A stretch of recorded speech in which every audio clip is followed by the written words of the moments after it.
Today we're being joined by Carbon High School senior track and field star Traxton Jewkes. Traxton, it's great to get back with you. Thank you. Yeah, it's great to be here. You and I have been talking for the last few years. You've been a state champion since you were a freshman, and now here you are in your final couple of weeks as a student athlete at Carbon High School. Boy, time flies, doesn't it? Yeah, it sure does. I can't believe I'm already a senior this year. What's that like preparing for the final region meet, preparing for the final state meet, knowing this is it, especially after you have put together such a decorated career? Well, it's definitely a lot of tapering after all the really hard pounding I've been doing on my body for the last 9 years. It's nuts. And it's just like super mental because I know it's the last time I'm ever going to do this. I want to do really good.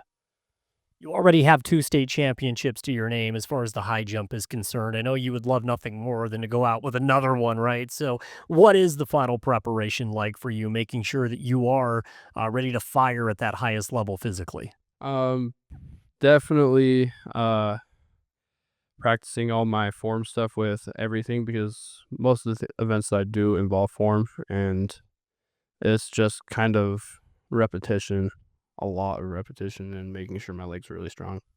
I know last year may not have went the way you had anticipated, right, in your junior campaign, but when you pull things back from your freshman and your sophomore seasons, what has to go right for you to be standing on that podium at the very end? I'm sure it's a whole process of things, but now you know what it takes. What has to go right?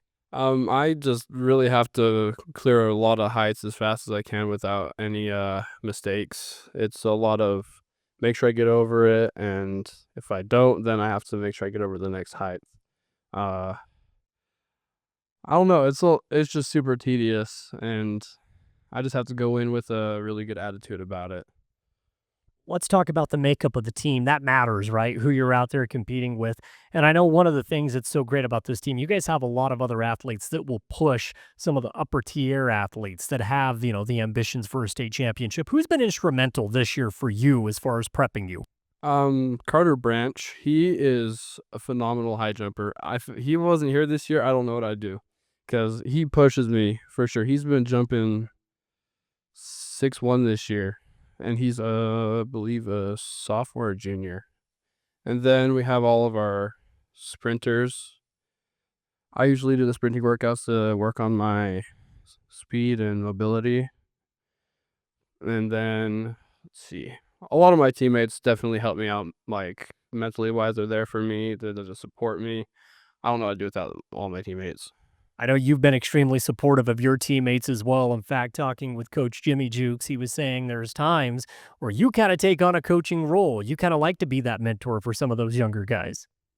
Yeah, I've been doing high jump for so long that it just kind of clicks in my mind, so I'm just able to point out what they need to fix, and so I just like to help them out if I can, if my dad's not able to. Coaching in your future? Is that something you could see yourself doing? Yeah, I'm thinking about coming back after I graduate in coaching. I'm not exactly sure quite yet, though. I think it would be a good thing for me, though. Well, let's talk about playing host to a region. That's a big deal. You get the region meet in your own backyard, and we talk home court advantage, home field advantage all the time in other sports. What does that mean for you guys being able to sleep in your own bed the night before, and you get region here at home? How big of an advantage is that? I know it's a huge advantage sleep-wise because, BYU, we didn't stay the night up there. We got up 5 in the morning, went straight up there the first day, came back, got home around 9 o'clock, and then we went back up at 5 in the morning the next day, and I was exhausted. So I'm definitely looking forward to getting a lot of sleep before the next day. It helps a lot. There's always so many different strategies that go into region, right? So in your events in particular, that's probably not the end goal, winning a region crown. It's winning a state crown, right? And so how do you approach the Region 12 meet? My freshman, sophomore year, and junior year, I didn't really do great at region. I don't have a region title, if you didn't know that, but I do have two state titles. Um, Region is just a different beast for me. I can't exactly figure out how to get into that game quite yet. That's not a bad thing to not have a region title if you got a state title, right? I think anyone would trade a region title for a state title. So I think you're all right in that realm. Let's talk about what's next for you once you graduate high school. You talked about maybe coming back and doing some coaching as well. But what's it like being a senior here at Carbon High School? It's interesting. They do a lot of fun stuff for us to make sure we leave happy. uh, but they're really hoping we get into college and want to pursue a better career in life. But other than that, they're pretty good at helping us find scholarship opportunities and stuff like that. Have you thought about that career, what it may be?